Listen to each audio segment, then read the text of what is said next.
Well, a king sent troops across the sea. Said, don't you worry there for your security. But the folks back home said, hold on please, while soldiers marching here in times of peace. They remembered old rights from long ago, from the petition of right and the Bill of Rights, you know. They knew that freedom starts to bend when an army doesn't answer to the people again. 'Cause when the king keeps troops without consent,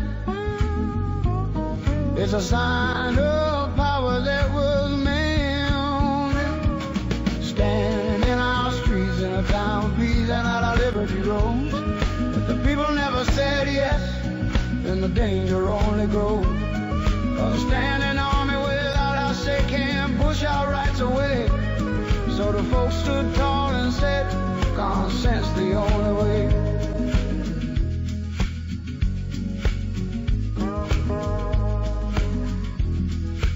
Hour 3 of Bill Mick Live on a Tuesday morning, this 3rd of March, 2026. Brought to you by Renewal by Anderson. Our headline at BillMick.com, Apes, Idiots, and History. We're finally getting to the history portion, although we've had some of that in our last hour as well. Nonetheless, glad you're along, and Dave Bowman with us as he brings us Dave Does History in Hour 3 of each of our Tuesdays. Taking a look at the grievances that led up to the Declaration of Independence and getting ready to celebrate the 250th anniversary thereof. And, Dave, we were doing it before the government told us we were going to have to do it. Yes, we were. And before they even kind of suggested it. Yeah, a slight suggestion that had the weight of penalties behind it. That was last week's show, though. Yeah. So speaking of war powers and all that kind of stuff, the Declaration, Thomas Jefferson writes those words. He has sent standing armies without the consent of our legislatures. Now, that's one of those phrases that we hear, and oftentimes our only familiarity with that theory are the commercials that Ron Paul used to do about, buy gold because it's less dangerous than a standing army or more dangerous to a standing army. And we hear those words, but we don't really understand the ontological fear that the founders had of this idea of a standing army. Now, an ontological fear, for those of you who went to high school in series, that is more than just a physical fear. We're not afraid of the physical effects of something. This is something that could impact our life, our liberty, the way we decide to live. And so there's this natural fear that we have of that idea. In colonial days, in our viewpoint, we looked at the militia as the guardian of the liberty. It was rooted in property, community, and a civil society. This was our ideals of how we would defend ourselves. We didn't see armies as necessary for aggressive, offensive actions. In fact, that was something of an unusual idea to us, although, even as we are discussing this, one of the things we have not talked about is America's invasion of Canada in 1775, and how odd that was for us, because it wasn't the way we perceived the use of the military. We saw that militia simply as a defensive measure to guard liberty. There was this view of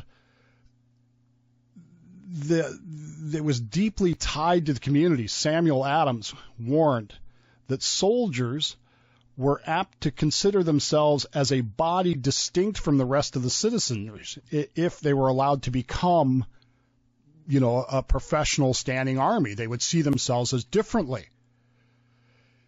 Meanwhile, you had this other concept that a professional army was simply a grand engine of despotism. It was a completely separate order of men. We talked about the Hessians and the mercenaries a few weeks ago. I remember how they were they were basically just that's what they did. Their profession was to be soldiers. And they didn't really think about things from a body politic. They didn't think about things from a connection to land. They went where they were told to go, and they did what they were told to do. And they would be maintained during peacetime through forced taxation. Samuel Adams, as I said, warned that these soldiers would see themselves as distinct from the citizenry. And even William Blackstone would caution against creating a permanent profession of arms, because to do so would lead to the kinds of situations that we might actually end up seeing. And we continue in just 1 minute here on Bill Mick Live. So, Dave, if I'm reading this right, it's the colonial perception of a standing army, a professional army, is they're not defenders, they're aggressors. Well, that's not the colonial understanding of it, Bill, and this is the important part to understand. Remember that what we keep saying to Parliament and to the King is not, we don't like what you're doing. What we keep saying to him over and over again is, you are violating our rights as Englishmen. Mm-hmm. This is a very English understanding of the idea of the standing army. This idea that, again, a lot of this history is history that we just don't learn anymore. We just don't. Now, part of that is because we're not English, so why would we? But to the founders of this nation and to the later framers of the Constitution, this was innate to them. They knew this intimately. They understood what Charles I had done before the first, revolution when Oliver Cromwell would take over. They knew that he used his standing army, his military, to not just tax the people, but to enforce that, to make them loan him money and then use the troops to make them pay those loans. This is where quartering came in, when Charles I was sending troops into people's homes to enforce his will upon them. This led, of course, to the 1628 Petition of Rights, which limited the Crown's ability to do that to English peoples. And, of course, again, we keep saying we're English. This is why this is important. Yeah. When Charles I lost his head, the most interesting thing about his reign was at the beginning he was 5'8", and at the end he was 5'2". When Cromwell replaced him, there was this theory that, oh, great, now we don't have a king anymore. But Cromwell's new model army transformed this parliamentary defense force into a pure military dictatorship. It didn't go the way they expected it to go.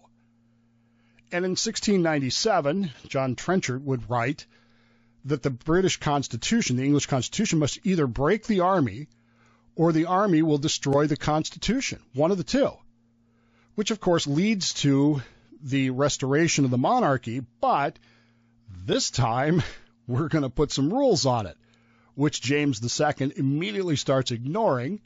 He builds up a peacetime army for the sole purpose of being able to bypass Parliament so that he can do that. This leads to a series of letters by our old friend Cato, yet another Cato, who writes a whole bunch of letters that warned that nations often allowed deliverers, which initially James II was seen as, to maintain armies, only to find later on that those armies are used then to enslave them, and that's a problem. This was the situation that we would find ourselves in by 1763, where the standing armies ideas, and this is what we write, he has sent standing armies amongst us, is an anathema to us. This is a grievance that we have. Now again, we are claiming the rights of Englishmen. We are saying we are subject to the Bill of Rights, the Magna Carta, the English Constitution. And the king is violating these things by doing exactly what Charles I did. He's doing what Oliver Cromwell did. He's doing what James II did. And it was James II that you people in Parliament, you Whigs, threw out because he was doing these things. The reason you're in power today is because you got rid of James II for doing exactly the same things that George III is doing to us. Now, how can he do these things to us? Well, we're going to talk in a couple of weeks about the English Constitution, this idea that the English Constitution is English. It's not British. It's not the empire. It only applies to England, and that's kind of the way they saw it. And so they looked at it much differently, saying, look, you people need to be managed, and since you're going to be, shall we say, recalcitrant, perhaps the only way we can do this is by sending troops, because you don't seem to listen to anybody else, and we want you to do these things. But to the American mindset in 1775, this is very reminiscent, almost a historical echo, if you will, of the actions of both Charles I and James II, and to a lesser degree, even Oliver Cromwell, who, he's not really a hero in the strictest of senses. He's one of those guys that, okay, he did a good thing that we liked, but he did it in a way that was really not in the best interest of the people. And so we don't want to follow his example either. So this idea to Americans in the early colonial era, late colonial era, and the early constitutional era, the standing army is just it's a scary idea, because a standing army becomes the force of a singular person to be used by that person for the implementation of their goals, their wants, and even to the point of sending that army into a war, which is what King George III had done, and in doing so, ruin the nation, and more importantly, shatter liberty, which of course was something that we did not want to have happen. And we continue. Protection or something else? What's that army used for? Dave will tell us as Dave Does History continues in moments on Bill Mick Live. Dave Bowman joins us for our weekly dive into history. Pay attention, there will be a test. No, there won't be a test, but you will be held accountable. Bill Mick Live. Thanks, Victor Lau. Renewal by Anderson brings you the hour. By the way, links to Dave's work on the show page today at BillMick.com. That title, Apes, Idiots, and History. We handled Apes and Idiots early in the show, so if you missed any of that, podcasts, top of the page at BillMick.com. And our McNugget today talking about one of those, Palm Bay's costly settlement. That'll be our McNugget at 5:30 during Hannity.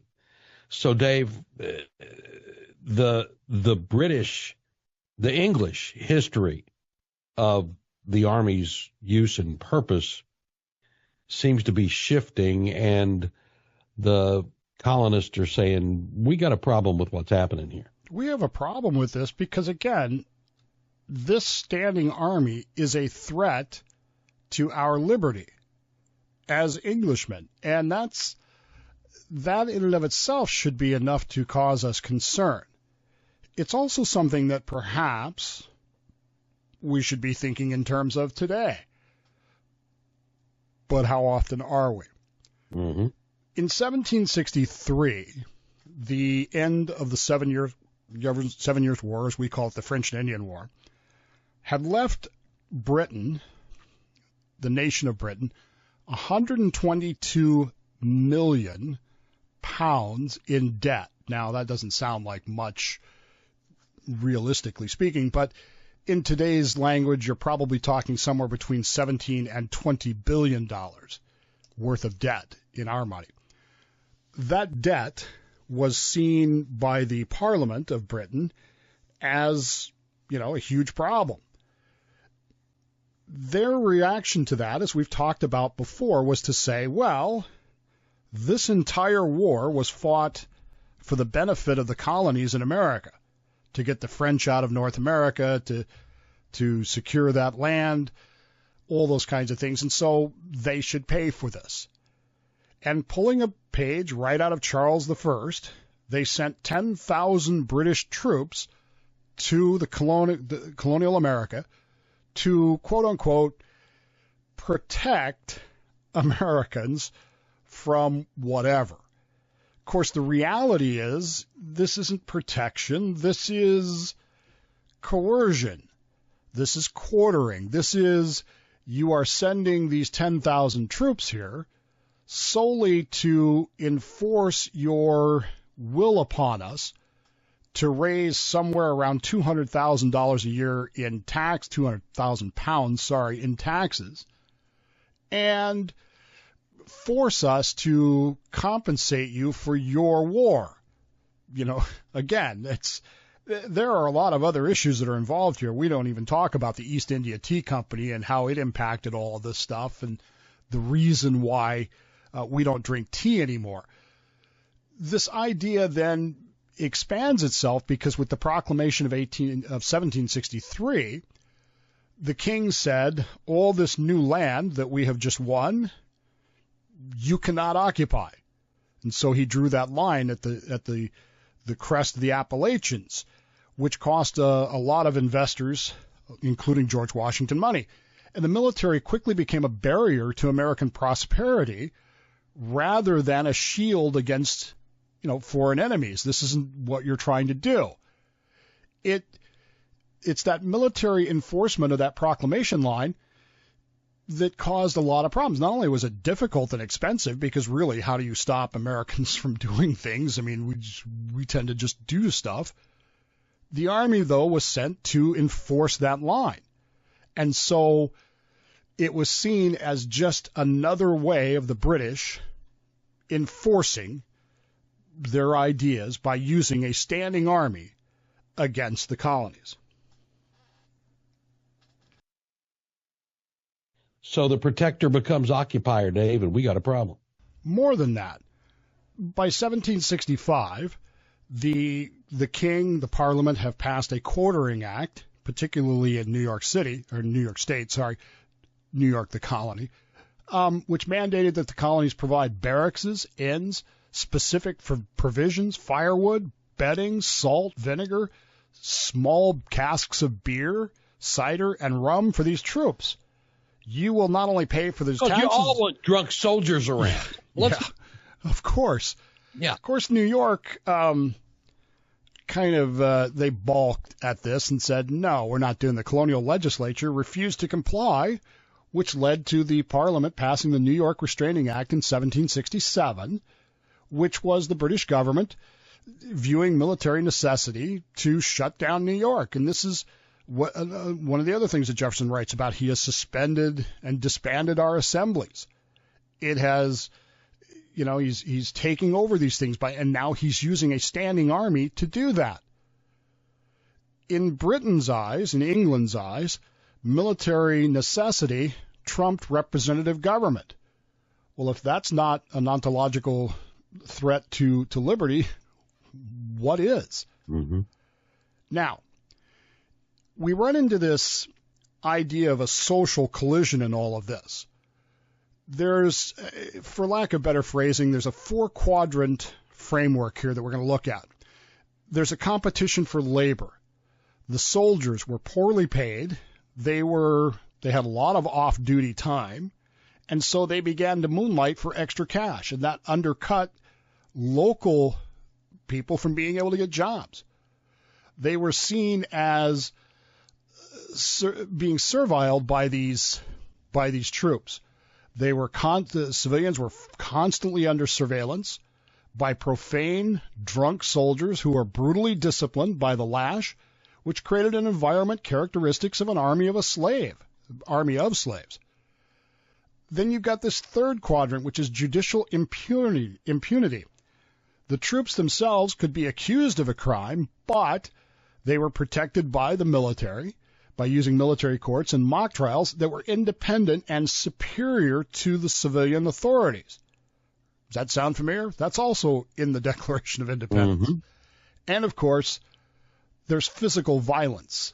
Street brawls and bayonet altercations between soldiers and civilians became almost routine until March 5th, 1770, when a labor dispute at a place called Gray's Rope Walk escalates into a deadly confrontation outside the customs house, leaving 5 colonials dead in what will become known as the Boston Massacre. Radical leaders like Sam Adams seized on that event, deaths portrayed as the inevitable, mathematically certain result of maintaining a professional military in a civilian center. And while the judicial fallout was the subsequent acquittal of some of the troops, it just reinforced the colonial grievance that the Crown shielded its military from that punishment. So now you've got this military governor, you've got murder acts, you've got quartering acts, you've got all these things going on as a structural indictment. And eventually, victory in war might have solved the immediate threat of the French, but it didn't solve the threat to liberty. And we pick it up with Dave Bowman. Finishing up Dave Does History. We'll take your calls on our next segment at 321-768-1240. You can also comment on the WMMB Facebook page. We continue in moments on WMMB. Call Bill now, 321-768-1240. Renewal by Anderson, bringing the hour. Wrapping up Dave Does History for this week. By the way, Dave's off next week. We'll resume the following week as all things get going. So you're going to take a trip. Good for you, Dave. You need to take one every now and then. Yeah, it's just some time away with Cammie. So that'll be great. Hey, as this is all coming together, this is becoming burdensome and unbearable on the colonists. It's burdensome, it's unbearable, it's an ontological threat. This idea that you haven't learned the very lessons of Charles I, to a lesser degree Charles II, Oliver Cromwell, and even James II, who, by the way, you Whigs in Parliament, you got rid of. So why are you mad about us arguing the same thing? Again, in a couple of weeks, we'll get into perceptions and why perhaps they saw things differently. But at this particular point, this idea of standing armies is just, it's insane to us. And these are things that Jefferson outlines. Swarms of officers to harass our people, standing armies without the consent of the legislatures, military independent of and superior to the civil power, quartering of large bodies of troops, protecting them by mock trials, transporting large armies of mercenaries. All these things are adding up to this indictment of George III, who is acting as a tyrant. And it's one of the things that we rebelled against. It's one of the things that we did not appreciate. Now, cutting to the chase of all this, this inherent fear that we have, this inherent dislike we have of standing armies, would lead to some of the most intense arguments that we would have, not just leading into the American Revolution, but then after the American Revolution. How do we handle this same idea to make sure that we don't make these same mistakes? Mm-hmm. In 1777, we would, of course, enact the Articles of Confederation. The Articles of Confederation prohibited peacetime professional military forces. And at the conclusion of the American Revolutionary War in 1783, we disbanded the Army. You remember George Washington's farewell address and all those kinds of things where he said goodbye to the Army, and the Army was disbanded. It was done away with. We saw militias as being the key point to all this. And by disbanding that professional army, or that we had at that point, the Continental Army, it was seen as really the moment peace was actually achieved. It wasn't beating the British at Yorktown. It was the moment that we not only won the war, but then Washington, very Cincinnatus, went home, and the Army was done away with. The problem is that this created some issues with the idea and reliability of militias. And a few years later, in 1786, Shays' Rebellion would expose the weakness of that idea that we only have a militia. It was, we're afraid of the Army, but we kind of need the Army, sort of thing. Anti-Federalists, as the Constitution was being debated, anti-Federalists like George Mason would warn that a regular army would inevitably destroy the militia, the real and natural strength of the country. And once a standing army is established in any country, he said, the people lose their liberty. On the other side of this argument is James Madison, who, of course, agrees that a standing army is one of the greatest mischiefs that can possibly happen. History teaches us that. But the most effectual way to guard against a standing army is to render it unnecessary by granting the federal government the power to regulate and call forth the militia. And it's that regulation of the militia by the federal government that is kind of a different approach to our militias today. When we put together the Constitution in 1787, the standing army argument was still hanging over us from, the Revolutionary War and from before that. And so we put together in Article 1, Section 8, this idea that we'll have a standing army, but ... we'll also have the militias. The militias will have state-appointed officers, but they will be regulated by the federal government. In addition, we will only fund any army for only 2 years maximum. So in other words, every 2 years we have to have a debate about how we're going to fund this military. This created a hybrid military system, a national army under federal control alongside the state militias, whose officers were appointed by the states. And that's one of the most important distinctions, not as big today as it was back in the 90s and early 2000s, these ideas of militias running around. Were your officers appointed by the state? Because if they weren't, then you're not a militia, you're a gang. Mm-hmm. But this idea was this hybrid thing. It was power that was physically then diffused a little bit. You still had the militias, you still had the federal control of this thing. Then we added in, just for good measure, we added in the Third Amendment in 1791, which said no quartering, and the Second Amendment. Now, again, this is not a debate about the Second Amendment, but the Second Amendment clearly says a well-regulated militia being necessary, the right to the people to keep and bear arms shall not be infringed. It clearly involves the militia in there. These are not abstract rights. These are institutional memory, which has been turned into now our laws. It's been turned into our Constitution. The Redcoats of King George were the catalyst that transformed the 13 colonies into a unified revolutionary force. The colonial objection to the standing army was fundamentally an objection to the idea that a free people should ever be governed by force. And it was a belief that our rights as Englishmen were being violated. By replacing the king's professional lobsterbacks with the body of the people, the architects of the American Republic forever tethered the defense of the nation to the preservation of liberties. Our liberties are what really matters the most. Sometimes I wonder, on days where we debate things like the War Powers Act, whether we should do something, whether we should not do something, how much those conversations involve that concept. How does this affect our liberties? Those are questions that each person has to answer for themselves, each person has to address for themselves. But the truth is, if it impacts our liberties negatively, we probably shouldn't be doing it. And I guarantee you that's what both James Madison, George Washington would tell you today, if you want to know how the framers and the founders would have felt about it. It's not that they would have thought it was a bad idea. They would have said, if this is a threat to liberty, it's bad.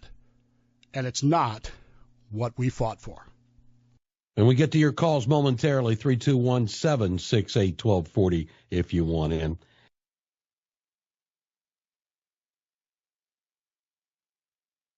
Let's get to the phones for Dave Bowman as we wrap up Dave Does History on a Tuesday. Keith is in Palm Bay. Hey, Keith, good morning. Hey, good morning, guys. And, rest in peace the troops that have already passed, and hopefully none more pass. But anyways, to what you were talking about, Dave, to that question, I mean, how did these societies build? Were they crown-sponsored, privately sponsored, or investor-sponsored? And then were they taxed different? I mean, how did the communities come up with these taxes with their constituents? Thanks, Keith. Dave? Well, initially, when the colonials first began to immigrate from England to the New World, yes, they would be sponsored. Whether the king sponsored them, hence, you got Jamestown sponsored by King James. You have Virginia named after the Virgin Queen, Queen Elizabeth. You have those kinds of things. So yes, there was some sponsorship involved. There were some companies involved with that. By the 1760s, by the time of the American Revolution, that has long since passed. These are royally chartered colonies. They are, because of a policy of what's known as statutory neglect, they are essentially allowed the rights of Englishmen to rule themselves, and that's what they do. They have these colonial legislatures, which determine the necessity of hey, we need a road over here. How are we going to pay for that? Well, let's tax whatever at certain rates. It's that principle of taxation with representation that really is the issue in all of this. And by the end of the French and Indian War in 1763, we were starting to be excluded from those ideas. The concept of statutory neglect went away. The king and parliament began to see the colonies not as English, but as potential sources of revenue. And, there's a lot of discussion about the Boston Tea Party and, we didn't want to pay the tax on tea. No, we didn't want to drink the tea at all, because even though the tea was technically cheaper than the smuggled tea that we were drinking, it was the principle of a tax without our own agreement, without our representation. That's why we dumped it. So by this point, all that kind of stuff had gone away, but we were used to legislating and ruling ourselves. The British, starting in 1763, began to undo that. And again, using a standing army became that ontological threat. That should be your word for the day. Ontological threat to our liberty, which we did not like. Rightfully so. Dave, you mentioned the Boston Tea Party. You mentioned the Boston Massacre. How frequent were these interactions between these quartered or standing troops and the citizenry that were negative in nature, that were these problems that led to this? Was that a regular occurrence in these cities? Yeah. We know about the Boston Massacre because it was amplified by Paul Revere and Sam Adams and John Adams. Other events that didn't necessarily result in deaths were fairly common. It was not unusual to hurl insults at lobsterbacks, as they were called because of their red coats. There was a lot of conflict and a lot of anger towards the standing army because they were seen as a threat to liberty. Dave Bowman, thank you much, sir. I appreciate it. You're welcome. I enjoyed doing it. Looking forward to 2 weeks from today with Evacuation Day. Check out more stories from history at davedoeshistory.org. From the quartering act bills to the troops in town, from New York's fight to Boston's showdown, when soldiers rule and laws get shoved, that's not protection, that's being pushed from above. So the people cried out, this isn't right, civil power must hold the light. 'Cause when the army stands above the law, you can feel your freedom start to fall. Standing in our streets in a time of peace, that's not how liberty grows. If the people never said yes, then the danger only grows. 'Cause a standing army without our say can't push our rights away. So the folks stood tall and said, consent's the only way.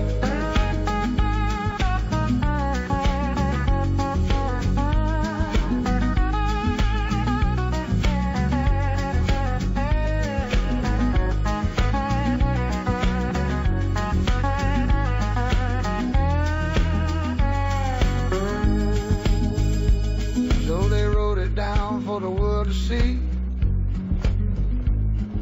a declaration of their liberty.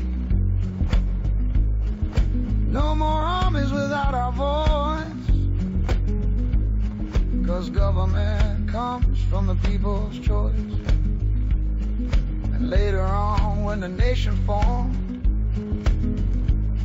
they built protections into the norm, like the Third Amendment saying loud and clear, no soldiers in your home unless the law says here. Standing in our streets in a time of peace, there's not our liberty grows. If the people never said yes, then the danger only grows. So they built a system to keep us free, where the army answers to you and me, and that's how freedom learns to stay. Consent's the only way.